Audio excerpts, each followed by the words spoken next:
My name is Neil Smith. I'm the President of Consumer Packaged Goods at Schneider Electric. And today's session, as you already heard, is about artificial intelligence in consumer packaged goods. So the topic we're going to talk about is where is real manufacturing value delivered from, and where the value in artificial intelligence specifically lies, and how we can achieve this at scale. So last week, Schneider Electric released a new study in AI in CPG. It's a global study. Over 1,400 executives from over 14 countries were interviewed, and we will touch on this survey through today's session. One thing is very clear, one point of consensus that's definitely coming through is that industrial AI is delivering value, but there's a but. The but is, it is not meeting the manufacturer's expectations. So we still expect to have higher value and greater returns to our manufacturing environment by, say, 2030. So in today's discussion, we will discuss where ROI is being delivered today, why the expectations for 2030 rise so sharply. Is it because we're underperforming now, or is it because we have high expectations? What is holding back scale of deployment and scale of value?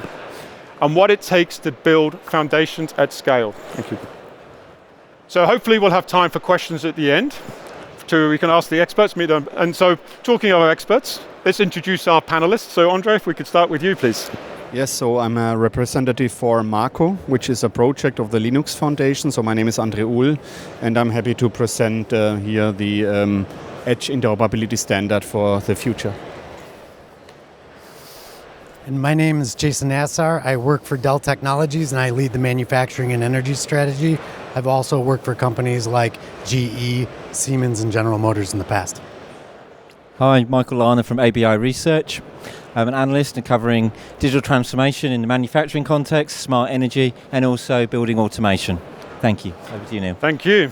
So to start us off, industrial AI is emerging as a powerful driver of value, specifically around sustainable efficiency. That is helping manufacturers to do more with less, conserve energy, consume less resources, reduce waste, and build more resilient businesses. Some examples: AI optimizes energy by predicting high consumption periods and detecting inefficiencies in real time. Reporting compliance simplification, so reducing labor, improving quality. So we know the industry is getting value out of AI. Let me share some findings from our study. So most manufacturers are still in the early stages of deployment. We're a very early cycle, so there's still time to improve and still time for us to have an influence, hopefully today. And many are extracting limited value, so the return on investment they are expecting is not being realized by their organizations. So more than 70% of those surveyed have deployed AI projects today, but they are reporting a low ROI. So this is typically less than 20%, so 5 years roughly to value. And more worryingly, a third of which are reporting no value, so less than 5. So there's clearly some room for improvement. So Andre, let me start with you. The study shows that most manufacturers are still running pilots. Are we in pilot purgatory, or is there something? let me share your thoughts. Yeah, sure. So when we talk about AI in manufacturing, the discussion has moved on. Yeah, the key question is not anymore whether AI works, but whether it makes a practical difference in daily operations. So first example I want to bring up is about uptime, stability, and yield. Predictive and prescriptive AI helps plants move from reactive firefighting into anticipation. By continuously learning from process data and assets, AI can predict early and recommend corrective actions before performance degrades. This is particularly powerful in brownfield environments where it improves uptime and stabilizes processes without requiring major equipment replacement. The second example is about quality and waste reduction. Real-time anomaly detection is one of the fastest value creators. Yeah. AI identifies early deviations long before they cross traditional limits, allowing teams to intervene sooner. So The common theme is simple. Industrial AI works where it is focused, explainable, and it embeds into daily workflows. It's not hype or black boxes, just practical intelligence that improves decision, builds trust on the shop floor. However, using AI to solve these problems create new challenges. It's about IT, OT, connectivity. We have very often, small companies that bring a lot of added values. They want to integrate it into the shop floor. And for here, we need to also think about edge systems that are open and let such suppliers integrate workloads into their edge devices. So we need to manage these heterogeneous workloads and enable them, and Marco will play a role there. Thank you, Andre. So what I heard is where we have a tight requirement, so talking about asset performance, quality control, it's things we can train the model on. Yes. So, perfect. So Jason, perhaps from your perspective, what do you see? So we're all familiar with Industry 4.0, right? Because that's been happening for well over a decade. I think in 2011 is really when that was introduced. And how many companies have actually achieved that? Very few. And that's kind of a sad aspect. And the reason for that is these old legacy systems talk over these old protocols. And it's very complicated because they're siloed to try to integrate them and do this IT-OT convergence. And then to realize these use cases, overall equipment effectiveness, predictive maintenance, things of that nature. Well, now with AI, the barriers are completely removed.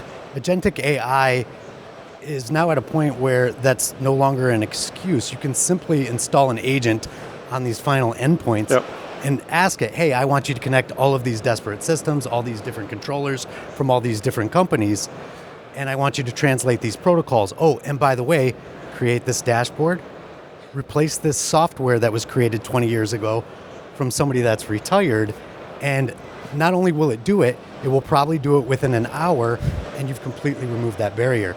This is earth-shattering. This is what AI can do right now. I think you talk about legacy and integration of sort of brownfield environments, dealing with systems that are, let's say, obsolete or vintage, if we were to be generous. I would say that's certainly something we're seeing with Schneider. We have a term, legacy drag. So this is the anchor I think every organization is dragging behind us, and we have a lot of content on what organizations are missing by not addressing that problem. So thank you. So yeah, very interesting. Maybe we've got some detail now in terms of manufacturing. Perhaps, Michael, you could share a more broader market view about what you see with API. Yes, thanks, Neil. And interesting discussion. I think what we find when we sort of survey end users and sort of technology buyers and the like, and decision makers, is a problem is how to communicate internally around AI. So is it large language models? Is it machine learning? And I think there's a misconception where the different groups, so an IT team will think about it in certain terms, OT and senior management altogether different. So when we've asked people, what holds back digital transformation writ large is it's not ambition, it's actually what is actually possible and where to start. Okay. So in other words, starting with the whiteboarding approach of if we want to do this, where do we want to be in 5 years and how can technology enable that? And I think there's still a conception of, well, surely AI is the answer. Go away and come back to me with the answers and that project in the time frame in a week or two, and it all should be done by the next earnings call. Project complete. So one thing I didn't hear you mention, if I can go off script a little bit, agentic. You didn't talk about agentic AI. Perhaps a perspective on that. Yeah, so again, I think the problem with agentic isn't the technology, it's actually the art of the possible is there, as described, but how do we do it in our context? What is it going to mean in our context? And should it work in our context? Because engineers, technicians, they're going to be looking at this and going, hang on, this actually might be problematic in the work too quick, and I've got to fill 38 other hours in my week. And I haven't, so that's another issue I think we come into when technology change ahead of how businesses actually work, and actually those added value things when their time is freed up. Thank you. So I mean, is it a fair statement to say then that technologies not one of the barriers. No. We're talking about AI adoption. No.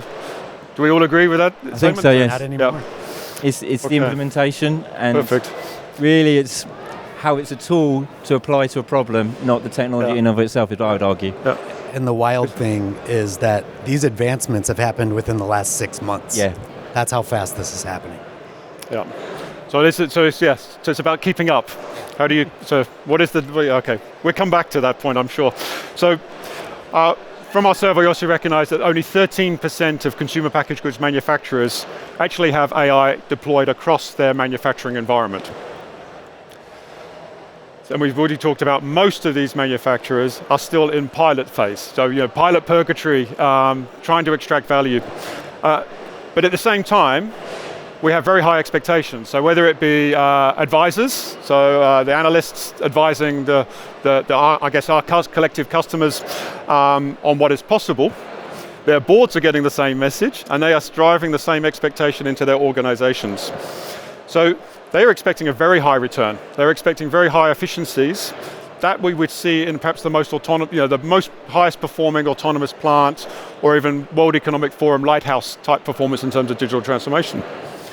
So I come back to you, Michael, to give you the big picture. Is this a realistic expectation, or are we being over-optimistic as an industry?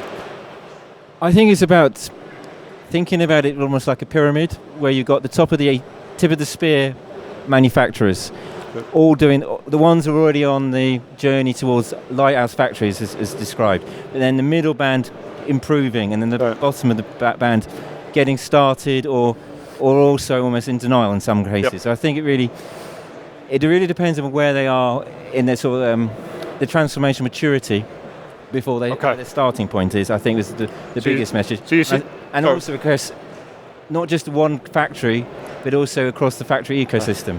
All right, so you're seeing this as a continuation of an established IoT digital transformation exercise, and now we're talking about the next wave. Yeah. Which is a problem when you haven't completed the first or the second baseline. Okay, perfect. So we've talked about it. The study also talks about skills gaps, legacy systems, data silos, legacy drag, to quote how we talk about it. Andre, come to you. What is the reality from your perspective in Margo? Yeah, what we see in reality is that often these three items are coming together: skills gaps, legacy system, data silos. But I think that also here the data inconsistency is usually the biggest break on progress. So if we're looking across the different plants, the same asset or process often has different naming conventions, different data quality, different context. That means that when an AI case works in one machine, in one line, or maybe in a different plant, it doesn't mean that it works on the other plant as well. And so the legacy systems are amplifying this. Okay. Then on the other side, when we are coming to the people skills, usually the people are skilled. This is not really the problem, but they sometimes lack the trust because when they want to deploy the AI workloads and it works on the one side because of, it was fixed to the data there, it doesn't work on the other side. So we have here really a problem. And we are seeing here standardized data models, context and way of working with different standards. We see OPC-UA, we see Digital Product Passport, MCP in some ways, universalautomation.org, to name just a few. But I think here we cannot neglect the interoperability of the infrastructure, the deployment, and the fleet management level, right? And this is where the Marco Edge interoperability initiatives comes into the... Okay, so around the interfacing, the interoperability. It's the orchestration of the workload. How it will be deployed on the edge device. Then it's the interfaces, and then it's also about the operating system, the container deployment. So a lot of things that are predefined and ensure that the AI workloads can be deployed. Okay, perfect. So Jason, what is the biggest misconception that you're experiencing in terms of the expectations your customers are having with you at Dell?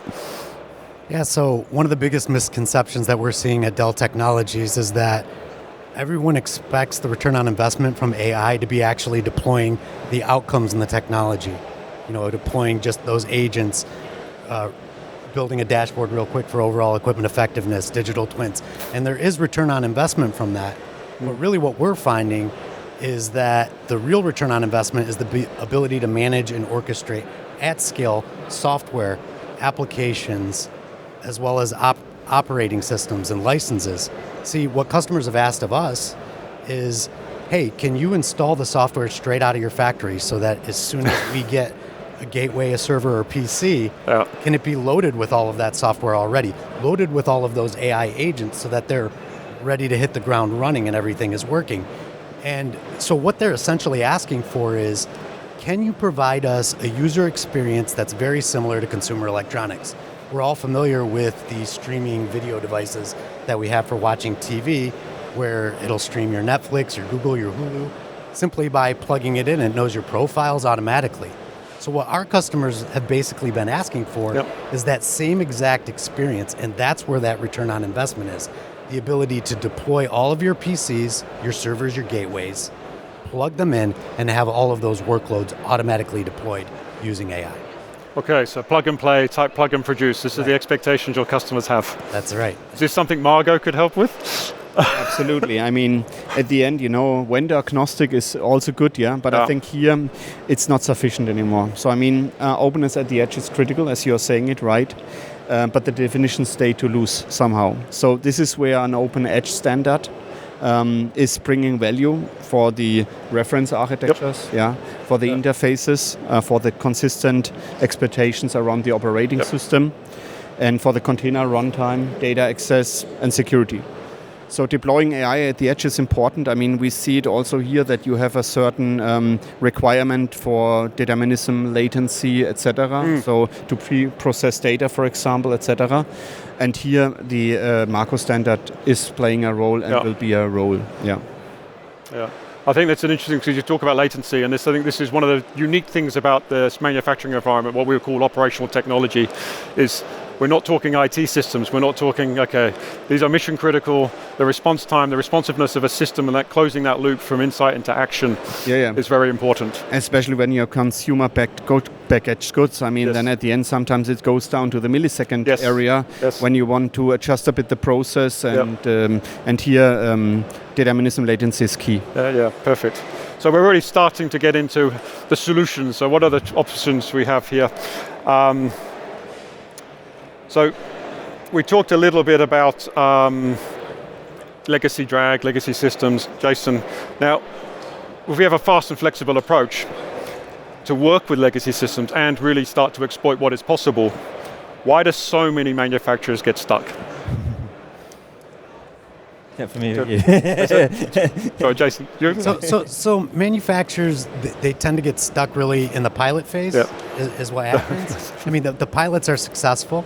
They do them either in a lab or they do them right there on the factory floor with a workstation. But what happens is, even though the pilot is successful, they really don't have the ability to scale. So what does scaling require? It requires you to get all of your equipment together, right? And then you need to hand load all of that software on each device individually, wherever you staged it. And then you need to ship those endpoints and devices to the actual manufacturing sites and the endpoints, and then you need to troubleshoot and debug them. This is extremely ineffective from a scaling perspective. I mean, and this goes back to what I was saying before. What companies want is they want that software preloaded. They want those use cases to be ready to go immediately. And not only that, they want to be able to manage everything from a single pane of glass. So, one of the use cases that we found, which is pretty remarkable, as a manufacturer, when trying to deploy their use cases, they change products that they're producing every 6 months or so, because they're a tier 2 manufacturer. And when they do that, all of the software needs to be replaced, including their AI use cases. Well, when you have a platform that can accommodate that, you don't need to change any of the servers, PCs, or gateways that are out there. All you simply need to do is change the configuration in the profile. After that 6 months, that software is automatically deployed, and then another 6 months later, when a new operation comes along, you do it again. That is real scalability. That's scalability that we've been able to provide. And so, if I can just extend that idea, so it's intriguing for me, because really what you're talking, I think what I'm hearing is really we're talking about AI as being essentially part of the recipe. It is. So this is now going to be part of the operating logic that may be specific to a particular batch or a particular production run or a SKU. Is that That's Is that correct. So AI is enabling this automation and this deployment at a scale that's never been seen before. It's automating the correction of issues faster than we've ever seen before. It's almost like having employees there to help you with what you're doing, but they're not, they're agents. Okay, perfect. Now, how do we get there, Michael? How do we realistically achieve this? How do we put it all together? I think the first thing is starting small. Yeah. You can also do the big picture and straight out the box. Is starting with a single problem with a maximum impact. So deciding what use case is going to be the priority and what's achievable. Yep.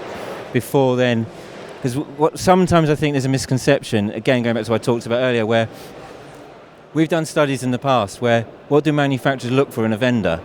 And one of the criteria was it has AI in it. Nothing more, no context, and it came out third. Okay. Which is a bit like, okay, this is where you can run into problems in your introduction. You get that disappointment because you just think it's out of the box, but no context and no. But more importantly, is that data foundation. So whereby your use case is agreeable, it's across the factories, we call it this, it's that product code, unified, and that's how it scales. It's basically doing the foundational and somewhat boring things so that it can then scale and achieve ROI as soon as possible, but you have to put those foundations in place. Okay. Otherwise, you just get even more data you can't comprehend. So if I'm just trying to kind of digest what I've just heard from all of you speaking, we haven't really talked about the business value, the business case. Does anyone want to? I think business cases. I think across manufacturing and process industries especially, it's yield maximization, life sciences, pharma, or just volume and velocity in the food and beverage space. And I think as long as the investments are talking to an objective against one of those two headings or both optimistically, then I think that's the best starting point. Yeah. Then you get to understand how to implement it and where the problems lie in order to achieve it. Yeah, okay. So waste reduction, would you see waste reduction as part of that? Certainly, yeah. Yeah, okay. It's optimizing factory operations ultimately at the end of the day, but it's also about being able to make changes very quickly and to pivot as soon as you need to, which is something that manufacturing really hasn't been able to do up until this point. Okay. Andre? Well, I think also, we see clear use cases where we bring a lot of added value, right? But I think on the other side, we also see the speed of the technology moving forward, right? If we're looking what Claude has released earlier the year and, agentic AI, MCP coming there. So I think that in some other cases, we need to be patient, in order to do a bit the groundwork, to make the data cleaning and, semantics and so on. But then we will also see very soon that all in the other areas, there will be a good business case coming up. But we have seen the good examples where it really moves forward and it brings a lot of value. And Jason, earlier you talked about the speed. How do we help manufacturers keep their people ahead of this curve? What can we do? Well, I think ultimately every company needs to have an AI strategy. They should not be afraid of it. In fact, that's very frowned upon. If you are afraid of implementing AI right now at this point, you're going to be left in the dust by your competitors. Everybody needs to get on board, and you need to understand the latest and greatest. So it's no longer talking about chatbots and LLMs. Of course, those are there. Yep. It is all about agents right now, and those agents are essentially digital employees that will optimize. Yeah. And I think these agents, we have seen with MCP, for example, how there was acceleration of the agents. I see it as well that in CPG, bring it down to the edge level is very important. Yes. And so for me, this is where Marco is not really like MCP, but it also helps now to bring agents down to the edge layer, and maybe in a later stage down to the device layer, right? And this will be another acceleration in the future. Okay, thank you. Before we go to questions, any final topics you want to? I just think, just to build on the points the gentleman talked about, is the fact that to build these agents, you do need to get rid of tribal knowledge on the factory floor. Yeah. And I think that's done a lot when you have the actual programs. To the point about where do we go next is knowledge management to underpin the agents with the right knowledge. Usually then help, sometimes some examples of manufacturers doing this with their employees who are in their last 5 years, sitting them down, really getting to when the machine does this, what does it really mean? So the agent actually, not just from the manual, and also then, furthermore, for the ones aren't implementing it, but probably a bit hesitant about this development, is that reverse mentoring. So the younger employees actually mentoring the older employees, and that whole knowledge. So reverse mentoring. Yeah. Yeah. I think that's a great concept.